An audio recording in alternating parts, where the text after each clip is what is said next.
Hello, it's that time of the month again that we all love, the time to show you my finished pages. I finished 7 this month, so that's really good for me, so let's get into it.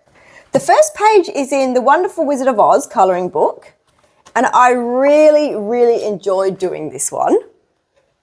I threw everything at it, and it surprisingly ended up looking pretty good. I started off by basing the whole page in Inktense and Neocolor 2s, just to make sure that there's colour over everything. And then I went in with Prismacolors, gel pens, acrylic markers. I used these metallic acrylic markers as well, these super golden markers. So you can see, I'm not sure if you can see just here, and I used them for the green up the top there, and a little bit of green down here. I also decided to add a little bit of collage in here with the goose.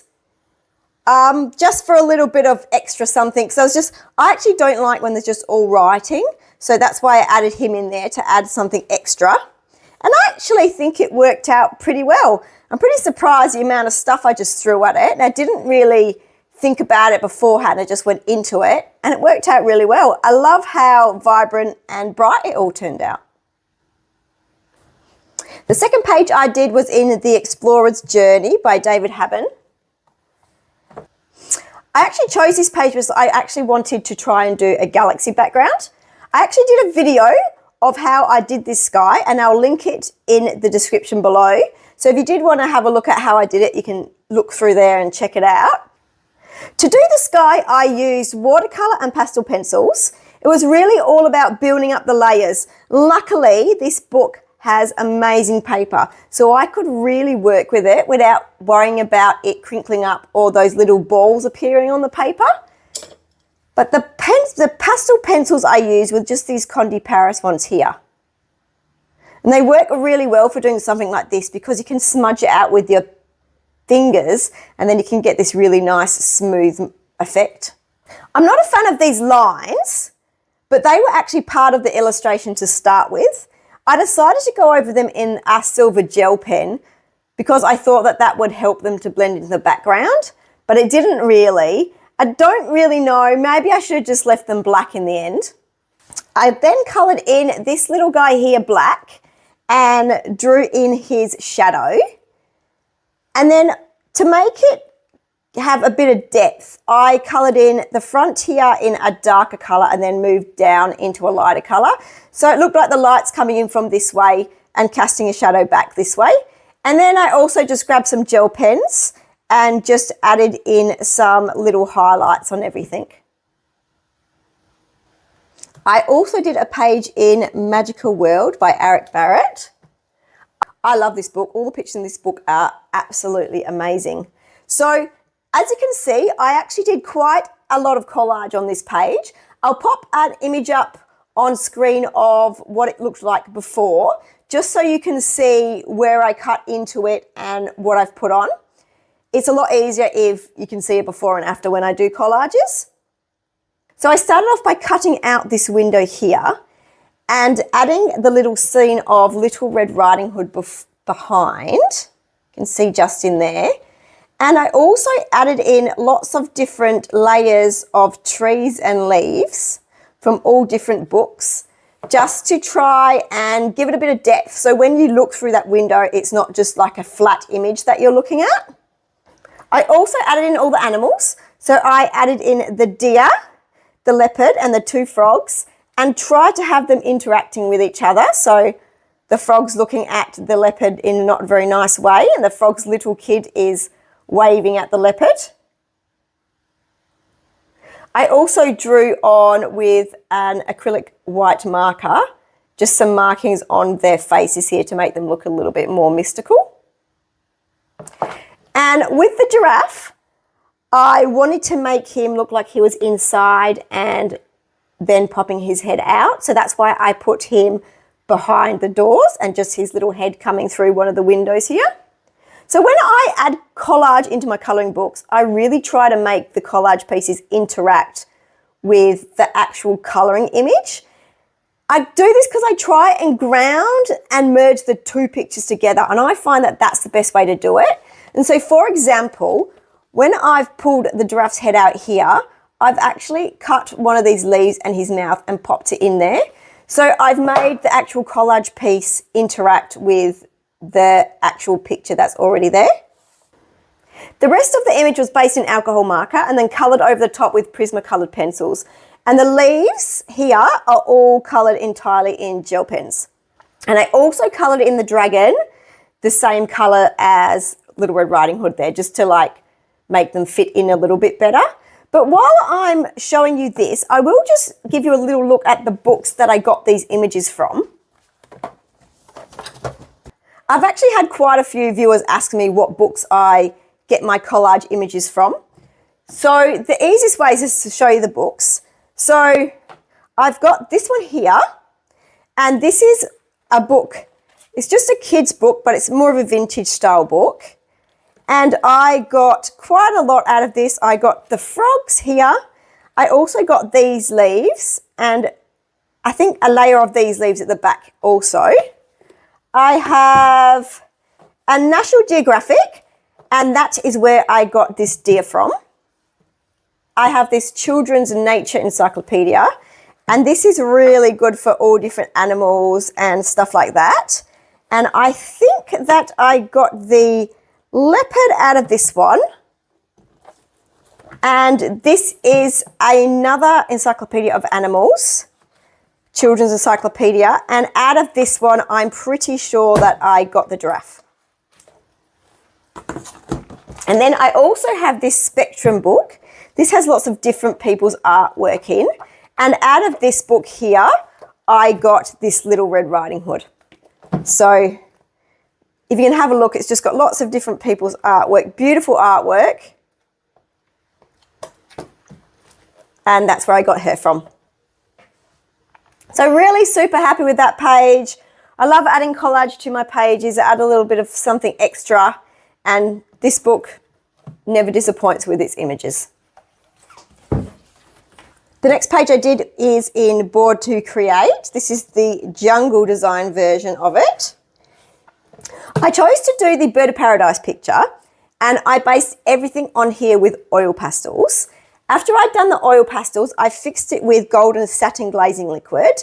And then after this is dry, you can work into that oil pastel without worrying about it smudging everywhere.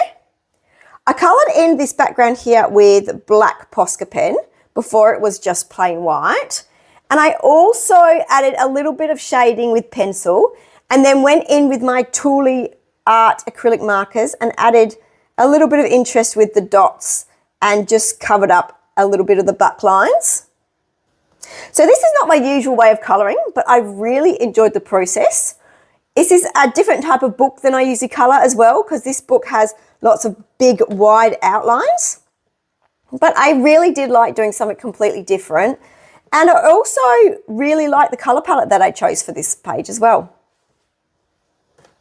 Next off the mark is Inklings by Tanya Bond. And I did this page here. This is the first page I've coloured in this book. I have been putting off colouring in here because the paper is so terrible. It's Amazon paper, but it is a US printed Amazon, so the paper's even thinner than the one that we have here in Australia. Also, the fact that it's been printed so off-center drives me absolutely bonkers, and I've been trying not to colour it in because every time I look at it, it just frustrates me so much. But I love this picture so much that I tried really hard to look past all of that and just dive in and start colouring it in. So I actually started by covering the whole page with this satin glazing liquid again, just so I could use water medium on here because I knew that this paper would not take water medium. So I thought if I do a couple of layers of the satin glazing liquid, I'll have more chance for it to actually work a little bit better. So I based the whole image with Crayola Super Tips and water. I just mixed them on a palette, and then using a brush, I just painted them on to the page straight like watercolours. And then I used Prismacolors and gel pens to finish it off. Super easy. I added a little bit of metallic gold marker here in the birds, but most of it is just Prismacolor and gel pen over the top. I also cut some of my crystal stickers up and just popped them into the crown here to make it a little bit more shiny. So it's just these stickers here. I've got quite a few different ones, and I'll just cut around what I actually want and just pop them down on my page. I do like the way this turned out, but it still does annoy me looking at this page. I actually think I'm going to buy maybe another copy with Australian paper, and hopefully it's not been printed so off center as well. I did a page in Disney Stained Glass Colouring Book Volume 2. This was the first time I've ever coloured in a stained glass image, and it was definitely a bit of a challenge to work out what I actually wanted to do with all these lines. But after staring at it for absolutely ages, trying to figure out what to do, I decided I wanted these two bars here to really stand out from the background. So I tried really hard to ignore the stained glass lines in these two pictures and just decided to use those lines in the background. So I based everything in alcohol markers, and then I coloured over the top with Artex coloured pencils. Mainly just did that to add in a little bit more depth, because I did do some gradients with the alcohol markers, but I did want it to be like a little bit darker in certain areas, so that's where I added in the Artex pencils. I also covered up most of the lines in the back here with Tulia paint pen. When I had finished, I had a really good look at it, and I decided that the bears still weren't popping out as much as I wanted them to do. So I just grabbed a white Posca and I just went around the outline of the bears just to try and make them pop from the background a little bit better. And then I also added this neon around the edge as well, because I don't like leaving completely white backgrounds. So that's why I just did this with pencil around the edge. Did enjoy the process of this, and I will definitely be doing another page in this book. And the paper's really nice in this book as well, which was a nice surprise. I did a page in this Creative Haven book called Seascapes, and this is such a super cute picture. So once again, I based everything with alcohol markers. I see a pattern establishing here. At the moment, I don't know why I'm into basing everything with alcohol markers, but I go through these phases, and then next month I'll be doing something else. Then I added depth of colour and shading with Prismacolors. I also added in quite a bit of gel pen here, just to cover up the lines. I use these Langkawi gel pens because they were perfect for here, because the nib is really, really small, which means you can get these really fine, bring it up so you can see, so you can get these really super fine lines, which is what I needed to cover up the black marks, but I didn't want them to be really thick. So it actually worked out really well with these gel pens.